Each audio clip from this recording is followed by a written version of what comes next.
and thank you for joining us today on how to predict more sales with personalisation.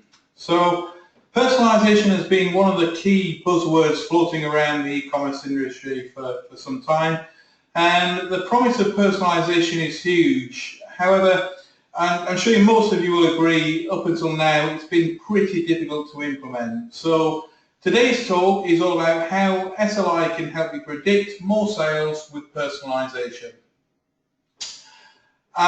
Please note this is a near live webinar where the content has been pre-recorded into our webinar software so that latecomers can begin the presentation from the start.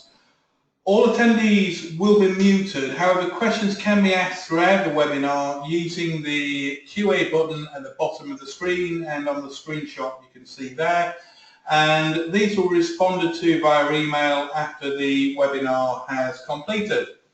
So just to introduce ourselves, my name is Chris Edge and I'm head of the customer success team here in the UK for SLI, which involves the onboarding of new clients, ensuring all clients have the correct level of training, the understanding of SLI's products, and working on a one-to-one basis with the clients to continue help to optimize and get the best return on investment from SLI's products.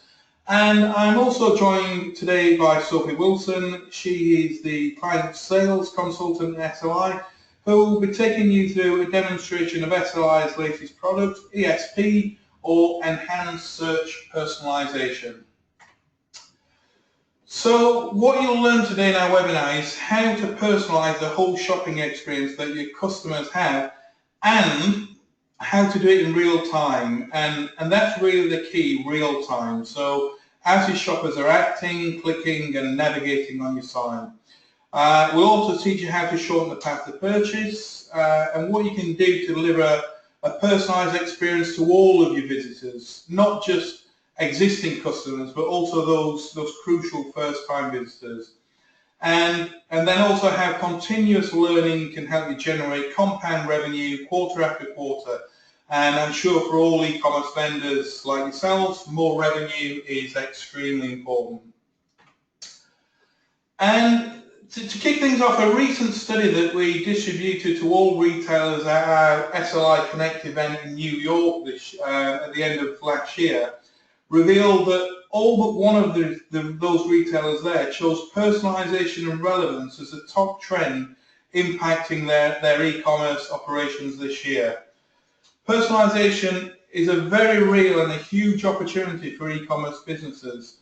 We recognize that to buy anything at any time, the power of shopping and specifically shopping online can really achieve new highs if we could just add on that just for me personal touch to experience. And perhaps that's driven due to the fact that we ourselves in the industry, we're shoppers as well. Don't you love it when the barista of your local Starbucks says, "Hey, how's it going?" and asks you if you want your standard triple shot latte or espresso or whatever you normally drink. And that's really the key to personalization. It creates a powerful and positive emotion, and that emotion almost compels you to buy. It creates emotion and drives an action.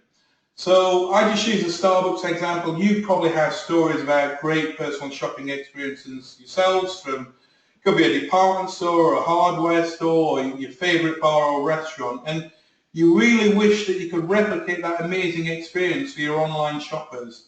And it's so powerful because we've experienced it ourselves. So in the industry, we're bought in to that personalization is important, and the good news is that online consumers are reacting favorably to it as well. And there's a great study that Accenture posted last month where they polled over 1,500 US and UK consumers, and shoppers have a very positive attitude towards personalised offerings and services. Whether it's just remembering their name or displaying relevant product recommendations or knowing what they purchased in the past, 75% of the respondents to the survey were more likely to buy if there was at least one of those elements of personalisation. And that's really the key. We believe it, our customers believe it, and they're acting on it. As online retailers, you work really hard to get visitors to your site, but it's even harder to convert them once they're there. But personalisation gives us an opportunity to drive that conversion rate up. But the first thing, what is personalisation really in the e-commerce space? And I think a simple definition of it comes down to a custom response to consumers. And that custom response is based on who they are, and if there's a trigger or a signal that we can pick up on to then display or provide that great customer experience. So ideally, personalization is a true one-to-one relationship in which each individual customer, as they come to your site, get a perfect data-driven, unique experience that only that one shopper can get. So if that is the ideal vision, let's imagine this scenario and what could be a very standard visit to your site. And for sake of argument, let's call him Roberto, and he's a very keen cyclist who also participates in triathlons. And he lands on your site, so there's Roberto, there's only one Roberto for, say, postal code EC1B, who's a male, he's about 30 years old, who's also crazy enough to do triathlons. But he's also the purchaser of a red bike helmet by the Ironman brand that he's bought in size large. Now, there are lots of things that we could potentially recommend based on this Ironman preference. It could be an Ironman brand tri-top in large, it could be black compression, calf sleeves, red triathlon bike shoes that's going to match his tri-top. He's got a fancy triathlon bike with kind of fast aero wheels on it. It's got air warmer. We could suggest arm warmers and bike gloves and bike shorts. All of those things to do with Ironman, but perhaps not that Ironman. And without relevancy, how do you know that this isn't the Ironman that he's looking for? Personalization is a powerful tool, but it can go wrong very fast if relevance is based on just a simple keyword. But I think you get the idea that this one-to-one perfect personalization is almost a utopian ideal of what personalization can do to convert more shoppers, because it's almost magically presenting the products that are just for that one unique buyer, which is going to get that conversion. And it's certainly a great goal, but the reality is a little bit different.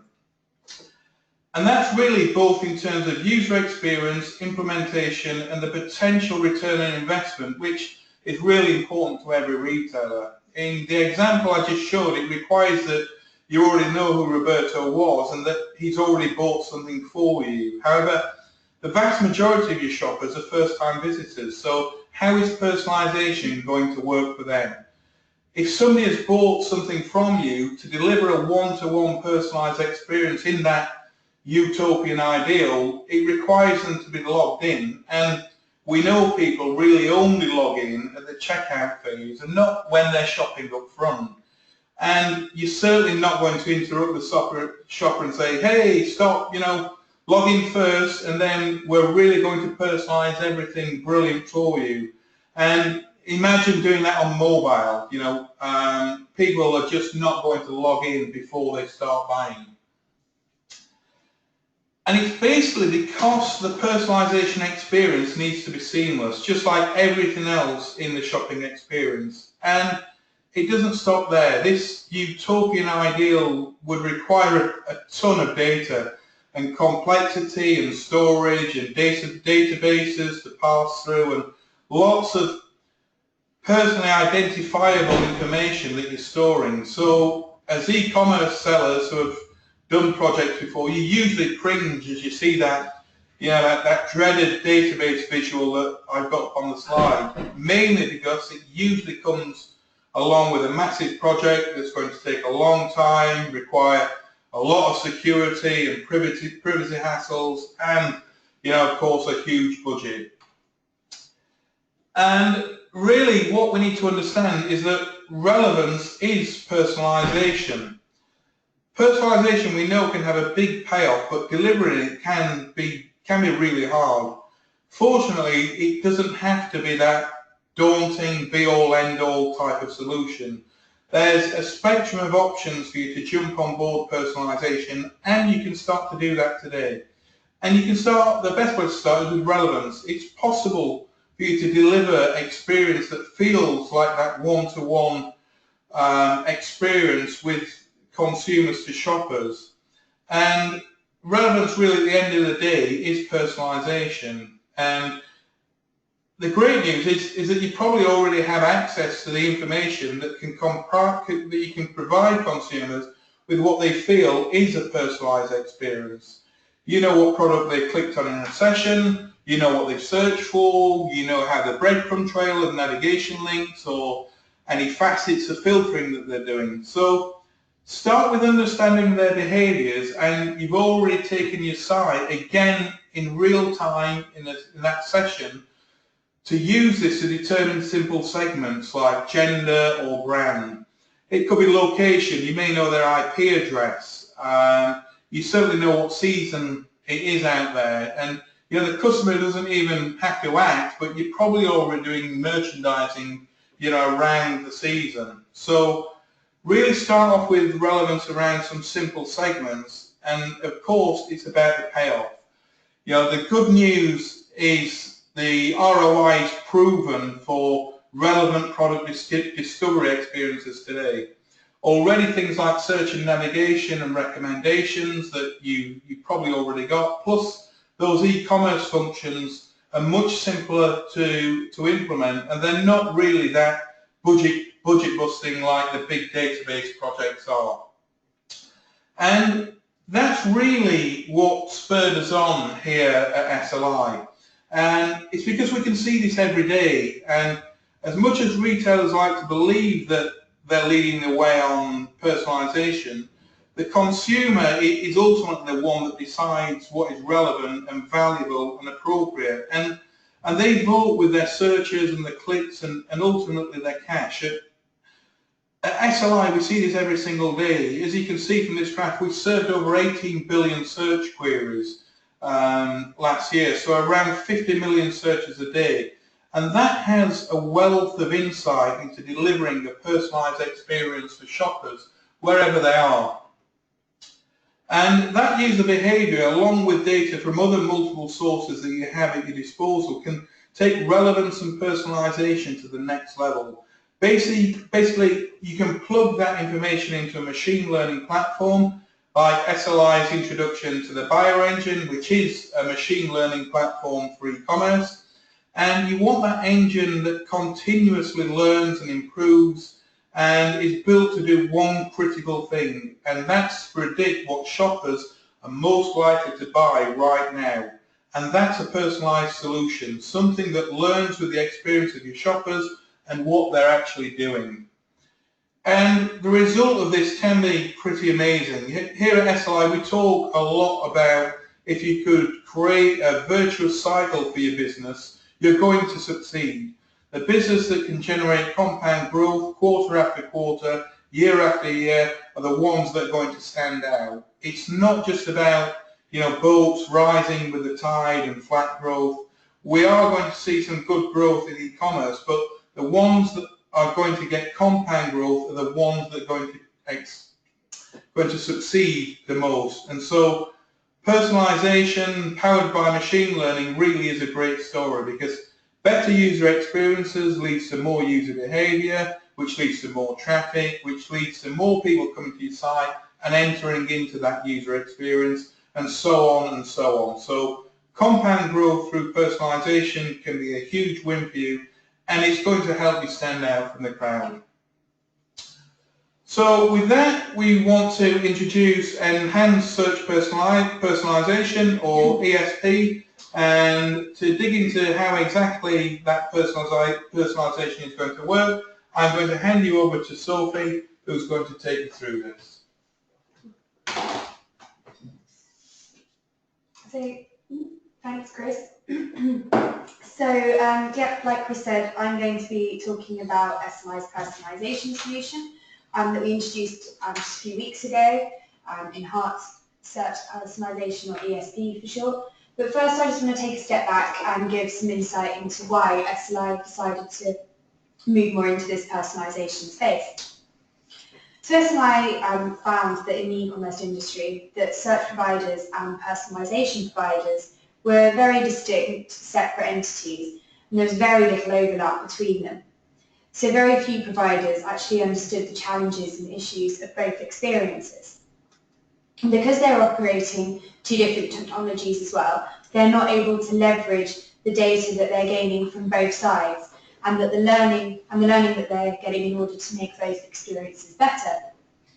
We also found through our research that a lot of the search experiences we received, whether built in-house or on other platforms, not all of them had the most relevant experience. And in some ways, what they were trying to do, which became known in our product development team as the Band-Aid factor, is that they were trying to fix the irrelevant search by adding personalisation on top of it in order to make it more relevant.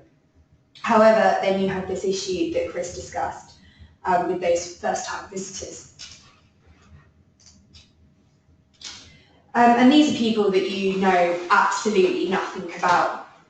They've just come to your site for the first time, and it's really critical that you give them that good first impression.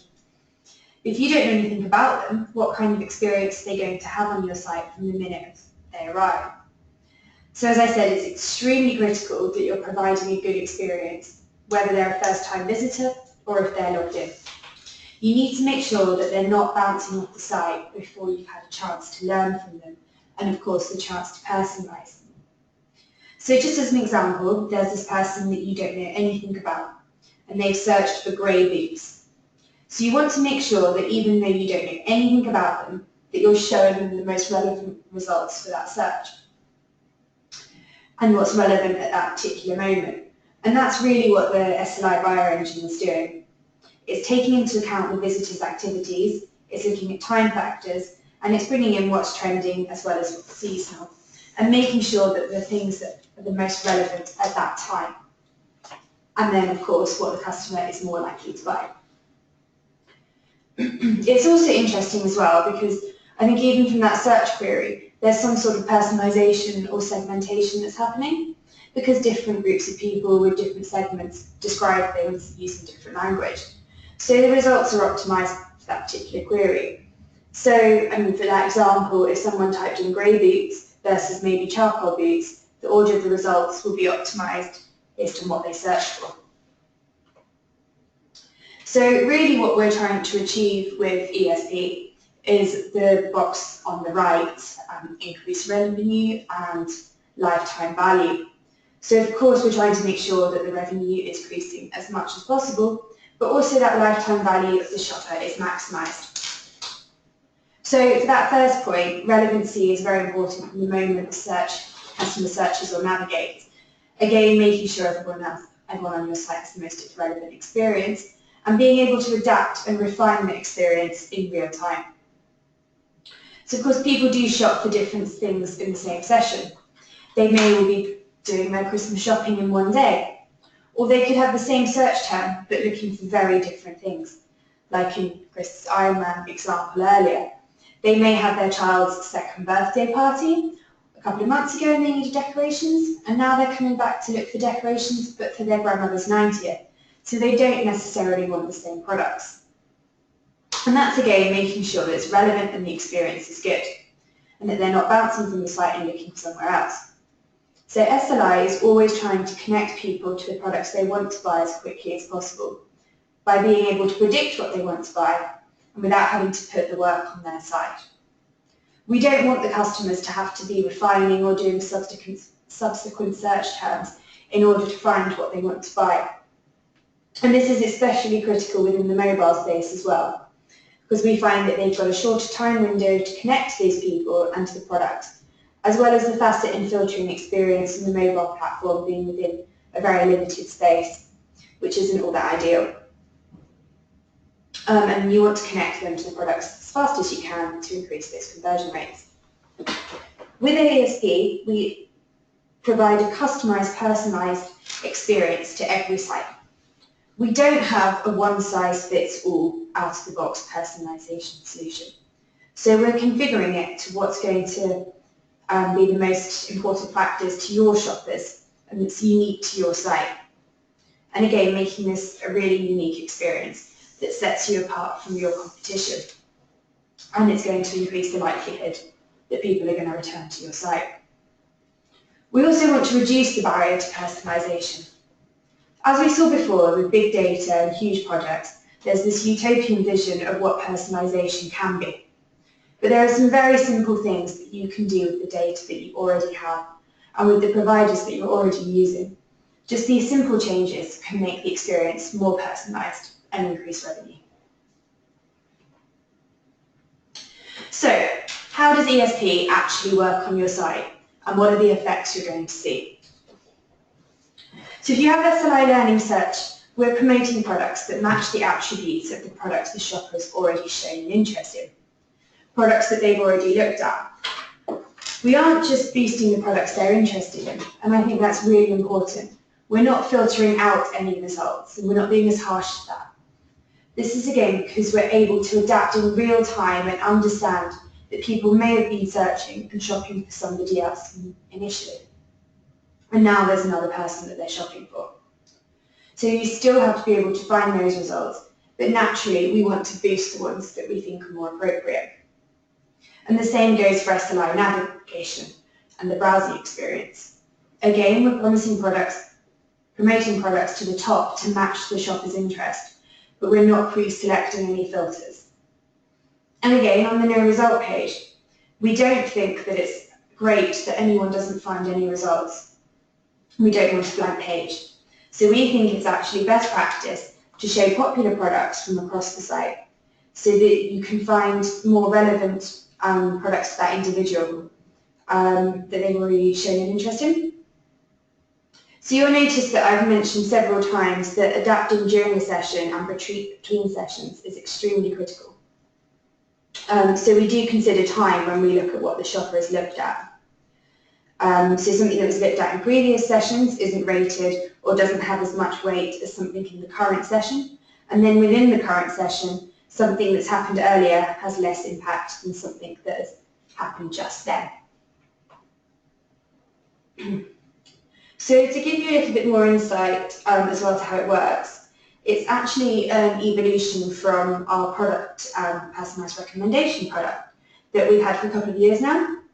And we've been able to leverage that technology that we've already developed and use some of the insights we've gained from that and applied this to our search and navigation.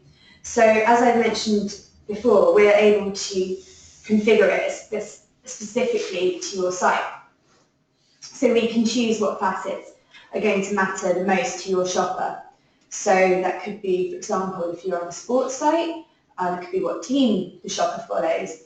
And then some shoppers are extremely brand loyal. And we can look at things such as gender, size, colour, etc. And we can also consider a multiple of these factors and weight them accordingly. So if a brand, it could be worth 60%, whereas a colour is only worth 40%. Now, in terms of on your site, this is only a small piece of code that goes onto the product page, and that's just so we can track what products the shopper is looking at. So going into practice, when somebody shops on your site and they do a search, the first thing we look at is relevancy. So for the term black boots, what we're looking at is actually relevant to that search term, and then on top of that we apply learning. So we recognise the products returned according to their learn order. So that's, as I mentioned, taking into account visitor activity on the site and then what happened. So the buyer engine will present the products that are on that day the most popular and more likely for that search term that the customer is likely to buy. And I think that's something that's worth highlighting which differentiates us. We're not trying to personalise rather than learning. We're able to add personalisation to that last step. So it's personalising the relevance. So it's not just relevant to everyone, but it's hyper-relevant and personalised to that unique individual. So what I'm going to do now is just go through a quick example. And this is ESP set up on one of our customer sites, footwear, etc. And they've actually set up a very simple personalisation, looking at the gender of the products people have looked at. So in this case, a woman has come onto the site and she's browsed for sandals. From the results, she selects the product that she's most interested in. She decides actually that she wants to specifically look at the brand Skechers. And because we've learned that she's already interested in women's products, the women's products are boosted to the top of the Skechers search. She continues to select a product that she's interested in. And here it's just nice to note that the recommendations at the bottom are showing other sandals very similar that she could look at as an alternative. Now, in another scenario, a man comes to the site, and because it's his first time on the site, he does a search for running shoes and he gets a mixture of men's and women's products. He clicks on a men's product, which was the first one, but he too also decides that he wants to search for Skechers. But because he's already shown an interest in men's products, the men's Skechers are at the top of the search. He then selects a Skechers running shoe that he's most interested in, and again, the recommendations on the bottom right are all other Skechers running shoes. So I know that happened all pretty quickly, so I just want to show you the various screenshots side by side so you can differentiate between them. So if someone had come onto the site and searched for Skechers and we didn't know anything about them before, then they would get this mix of men's and women's products on the left. Now in the first scenario that I showed with the woman who searched, she'd already shown an interest in women's products, so when she did the Skechers search, all the women's products were boosted to the top, and then below that the same for the man, with the men's Skechers promoted to the top. And I think you can see the continuity there. If you match the left to the right, the women's products in the initial search, they're promoted in exactly the same order. So as I mentioned before, we're promoting things that are not just of interest to the shopper, but also in the order that they're more likely to buy them in. So taking this example, looking at some of the effects of ESP, it does just seem really simple looking at the gender of what someone's looked at. But like Chris was saying, there are some things that we can do with very simple information that we've seen a huge difference. So with this example on footwear, etc., we've seen a 10% increase in revenue per visitor, as well as they've seen a 5% increase in conversion rates. And then another thing that was extremely interesting to look at is we saw a 5% increase in average order value. So we looked back at the baskets and examined what people were putting into the baskets, and those that had more of a personalised experience actually purchased more items than those people who didn't have a personalised experience. So I think it goes to show that if it's making it easier for people to find the things they want to buy and their experiences are good, then they're more likely to stay on the site longer and perhaps purchase additional products. So, looking into the future of not just ESP and personalisation, but in general, we do have some industry predictions from the team here at SLI, and I guess the first is pretty obvious. We do just see the bar getting higher and higher, raised from what shoppers expect to see from websites and from their favourite retailers. Shoppers expect people to know who they are, understand what they're doing, and they're expecting their experiences to get even more sophisticated.